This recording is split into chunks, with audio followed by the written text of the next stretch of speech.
Oi, tudo bem? Nesse vídeo a gente vai dar continuação às aulas de isomeria plana. A gente tinha parado no tipo de isomeria que chama tautomeria e nesse vídeo a gente vai dar sequência às outras isomerias planas. Antes da gente começar, só aquela lembrança que se você não acompanha nossas redes sociais, eu não sei o que você tá fazendo ainda que não foi lá acompanhar nossas redes sociais, então se inscreve lá no nosso canal do YouTube, ativa as notificações, vai no nosso Instagram, conhece o nosso Instagram, aparece no nosso Facebook para dar um joinha por lá também, comenta qualquer coisa que a gente vai manter uma relação bem próxima desse jeito. E por último, nós também temos o espaço para membros no nosso canal do YouTube. Então, se você quiser nos ajudar mais de perto e, em troca, receber materiais exclusivos, é só virar membro lá do nosso canal do YouTube. Agora, sem mais enrolação, vamos para a aulinha de isomeria plana para matar esse conteúdo.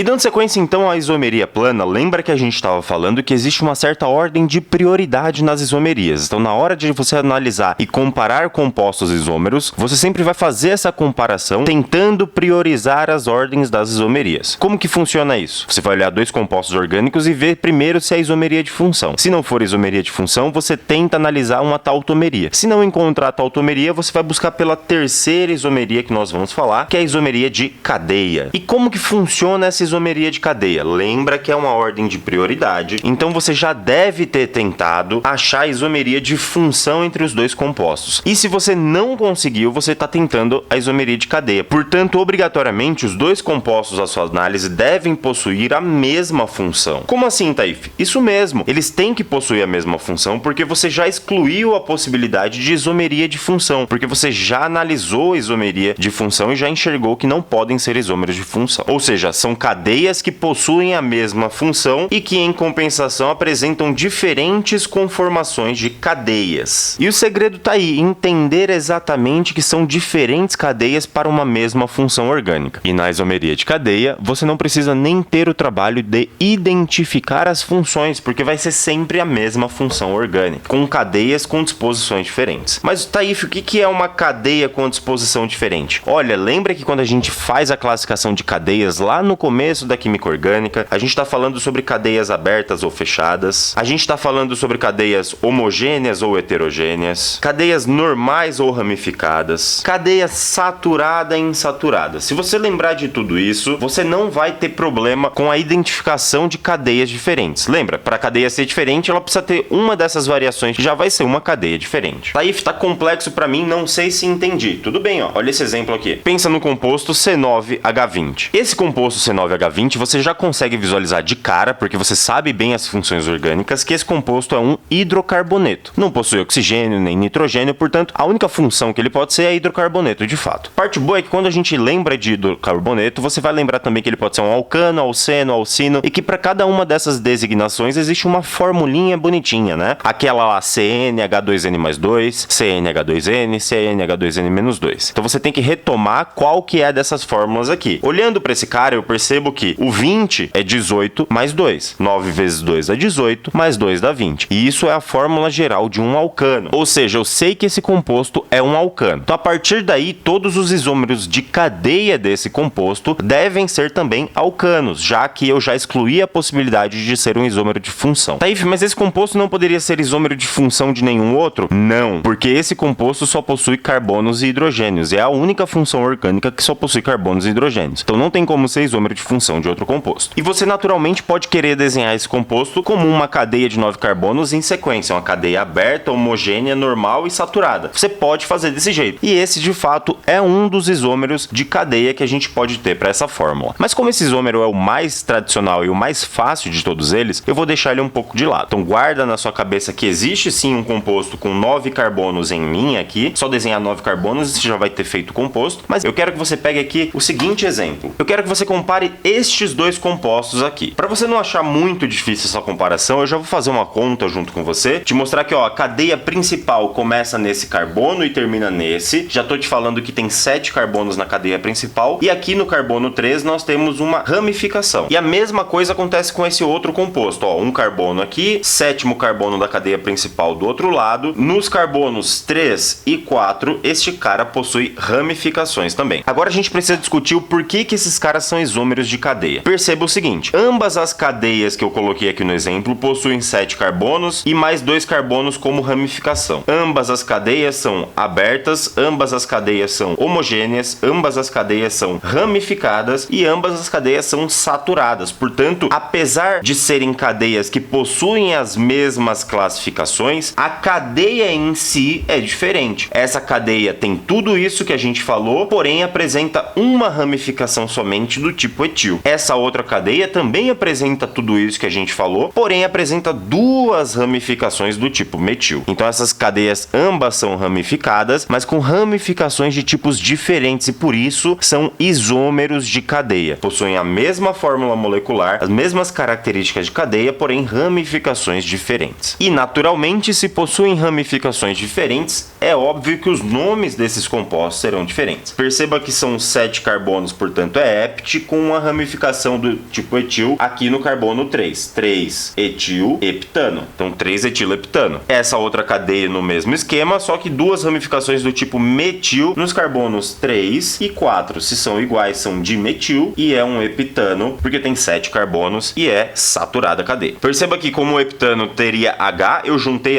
tudo aqui na mesma palavra e não coloquei a letra H. Eu posso omitir a letra H quando eu junto tudo com a ramificação aqui. E pronto, a gente acabou de desenhar dois isômeros de cadeia para uma mesma fórmula molecular, além daquele terceiro isômero que eu falei que não ia desenhar, que é o composto de cadeia normal, aberta, homogênea, saturada, só que esses 9 carbonos em linha, como se os 9 carbonos fossem da cadeia principal. Mas agora imagina que por algum motivo obscuro você está lá na sua questão e você não conseguiu identificar isomeria de cadeia entre dois compostos, porque eles possuem a mesma cadeia e você olha lá e percebe que não é a cadeia que está diferente. Na verdade, a única coisa que está diferente entre os dois compostos é somente a posição de alguma coisa. E aí essa alguma coisa costuma ser bastante específica e é por isso que a gente tem uma isomeria própria que nós chamamos de isomeria de posição. E a gente tem que analisar aqui agora. E, de novo, lembra que é sempre uma ordem de prioridade. Então eu já analisei para a função e descartei a possibilidade de isomeria de função ou já encontrei todos os isômeros de função para aquele composto. Aí depois eu olhei para a isomeria de tautomeria, não existe equilíbrio entre os compostos, então eu pulei para a isomeria de cadeia. Não encontrei nenhum isômero de cadeia para aquele composto naquela questão específica, e aí eu vou tentar identificar alguma isomeria de posição. Portanto, por que eu estou falando isso? Para que você lembre que você já analisou se ele possui cadeias de funções diferentes e já descartou essa possibilidade. Então você tem que afirmar que é a mesma função. Ou seja, os compostos que você está analisando possuem a mesma função e, consequentemente, também possuem a mesma cadeia, porque é uma ordem de prioridade. Você já analisou esses outros. E se possui mesma função e mesma cadeia, onde que está a diferença? São diferentes posições de algumas coisinhas específicas aqui que a gente vai anotar aqui agora. Do mesmo jeito que a gente tem uma gama de possibilidades para diferentes tipos de cadeia, né, podendo ser tudo isso aqui, essas posições vão diferir nas nossas cadeias em alguma coisa específica. Olha, se é a mesma função orgânica, a única coisa que pode acontecer com a função ou com aquela estrutura que indica a função é se essa coisa mudar de posição. Por exemplo, se eu tiver uma hidroxila indicando a função álcool, essa hidroxila pode estar num carbono da ponta, pode estar num carbono do meio, pode estar em qualquer posição da minha cadeia. A partir do momento que eu desloco a hidroxila de um lugar para o outro, o que eu estou fazendo é transformar isso numa nova posição e, portanto, num novo isômero de posição. Então eu posso ajustar a posição da função dentro de uma cadeia, eu posso ajustar a posição de uma ramificação dentro de uma cadeia e eu posso também ajustar a posição de uma insaturação dentro da cadeia. Todas as vezes que eu altero a posição de um desses três dentro da minha cadeia carbônica, o que eu vou estar fazendo é mudar a posição e encontrar, portanto, um novo isômero para aquele composto. E naturalmente você deve estar pensando em vários exemplos aí e, portanto, eu vou te dar alguns exemplinhos aqui, ó. Imagina que você tem um composto com 5 carbonos e um OH aqui na ponta, e para facilitar a sua visualização da isomeria de posição, eu vou colocar uma dupla neste carbono aqui. Nem sei qual é esse carbono ainda. E aí suponha que na sua questão apareceu um segundo isômero e eu quero entender qual é a isomeria que é apresentada entre esses dois compostos. Agora, o segundo composto tem a sua dupla nessa posição aqui. E aí você já percebeu que você sabe fazer essa resolução, porque o carbono 1 tá aqui, o carbono 5 tá aqui, e isso acontece também para este composto de baixo. E você já percebeu que o que tá diferente entre esses dois compostos é exatamente a posição da ligação dupla, portanto a posição da insaturação. Então tem a mesma função orgânica, é álcool nos dois casos, tem a mesma cadeia aberta, insaturada, homogênea porque não apresenta heteroátomo, então tem todas as características de cadeia exatamente iguais, porém difere na posição da insaturação. Portanto, esses caras são isômeros entre si, possuem a mesma fórmula molecular, porém de posições da insaturação diferentes, portanto isômeros. Então você vai dar o nome desse composto aqui, 1, 2, 3, no carbono 3 a gente tem uma dupla, nesse composto no carbono 2 a gente tem uma dupla. E aí você percebe que eles são isômeros e os nomes são um pouquinho diferentes entre si. Esse é o pente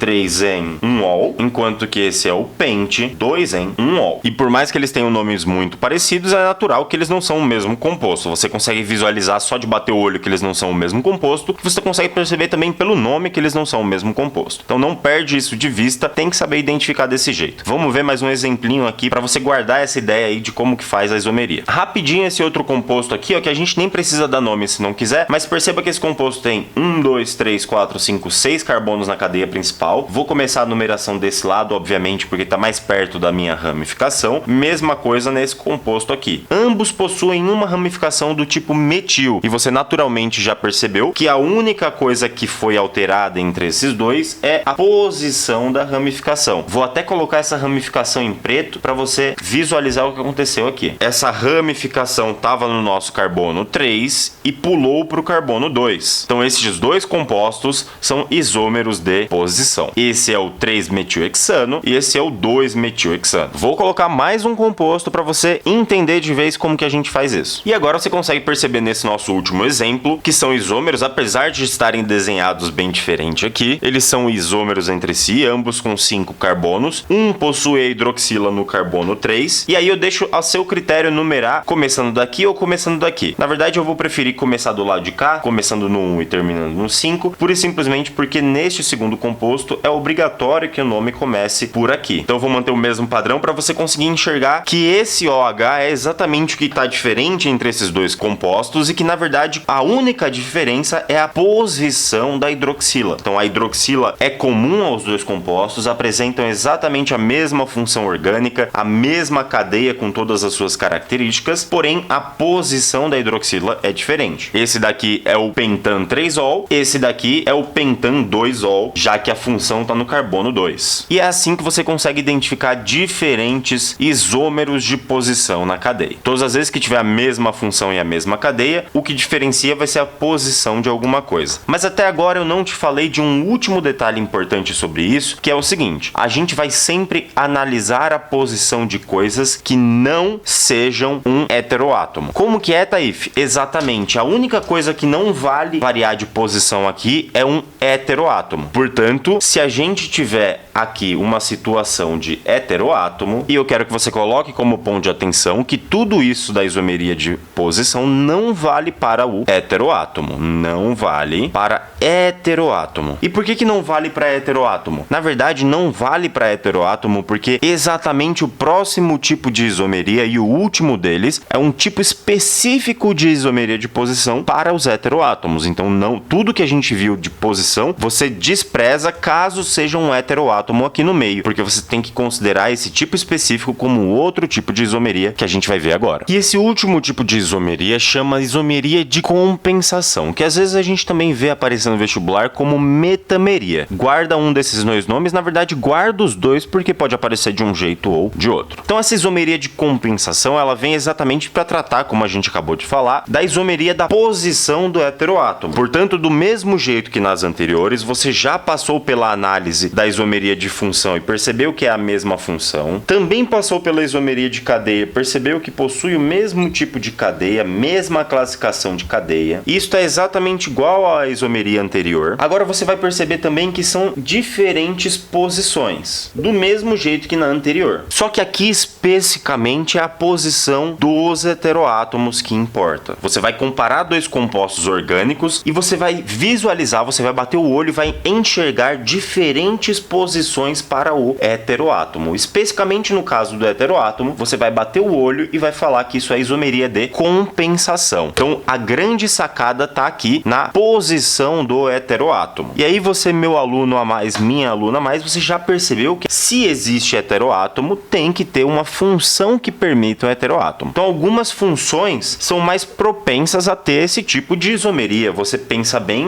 na função do tipo éter. Olha, dois compostos de uma mesma função do tipo éter, com o mesmo tipo de cadeia, por exemplo, uma cadeia mais ou menos como essa. E se você pensar num outro isômero de compensação desse composto aqui, é só pensar no heteroátomo deslocado de um carbono para o lado. Olha que coisa mais linda essa análise aqui. Eu tinha nesse primeiro composto 3 carbonos do lado de cá e 1 carbono do lado de cá. O que acontece é que com a movimentação do heteroátomo e que, portanto, eu variei a posição do heteroátomo, quando isso acontece, a cadeia carbônica que de um lado só tinha 1 carbono passa a ter 2 e a que tinha 3 passa também a ter 2, ou seja, houve uma compensação da quantidade de carbonos de um lado e do outro através da movimentação do heteroátomo. Então você pode analisar a isomeria de compensação olhando somente para o heteroátomo ou pensando que houve uma compensação de lados da cadeia pela movimentação do heteroátomo. E você deve estar pensando que isso pode acontecer para a função éter, mas também pode acontecer para a função amina, por exemplo. Quando eu tiver, por exemplo, compostos isômeros entre si que possuem uma amina no meio da cadeia, como é o caso deste composto e de um outro composto que possui essa amina em outra posição da mesma cadeia. Perceba que aqui eu tenho 2 carbonos e mais 2 carbonos, aqui eu tenho 1 carbono e 3 carbonos. Um exemplo muito parecido com esse, só que eu troquei o oxigênio por um nitrogênio, deixando então a função amina aqui nessa história. Na amina especificamente, nessa amina secundária, o que nós temos é o N como um heteroátomo. Então, nesse caso específico de que a amina possui o nitrogênio como heteroátomo, nós podemos considerar a isomeria de compensação. E por último, para a gente fechar esse raciocínio, podemos também ter os ésteres como isômeros de compensação. E nesse caso aqui eu até desenhei de uma maneira mais dificultada para ficar um pouquinho mais difícil de você conseguir visualizar, mas perceber que para ésteres nós temos que encontrar a nossa carboxila substituída. Então isso aqui determina que a nossa função é do tipo éster. Se a gente olhar com calma para esse éster, nós temos uma ponta da cadeia com 2 carbonos e uma ponta da cadeia com 1, 2, 3, 4 carbonos. Se a gente pensar que esse éster tem 2 carbonos aqui, 4 aqui, comparando com esse segundo composto, que também é um éster por causa dessa estrutura aqui, que possui, porém, 1 carbono do lado de cá e 1, 2, 3, 4, 5 carbonos do lado de cá. Ou seja, eu variei a posição do meu heteroátomo e quando eu vario a posição do heteroátomo, eu estou compensando cadeias. Uma tinha 2 carbonos, agora tem somente 1 de um lado e tinha 4 carbonos de um lado, agora tem 5 carbonos desse lado. Ou seja, houve uma compensação das cadeias através do deslocamento do heteroátomo e, consequentemente, da função éster como um todo. E é assim que você entende como que identifica a isomeria de compensação em uma questão de vestibular. Agora que você já viu todos esses exemplos possíveis e imagináveis, é uma hora de aplicar esses conceitos nas questões que você tem nas nossas listas de exercício. Então vai para a lista, faz todas as questões. Se tiver dúvida, traz pra gente no plantão, me procura no Instagram, procura onde você quiser. Mas vem me pedir ajuda, hein? Se precisar, vem me pedir ajuda. Eu fico por aqui, eu espero que você tenha gostado dessa aula. Obrigado por ter visto até o final. Tchau!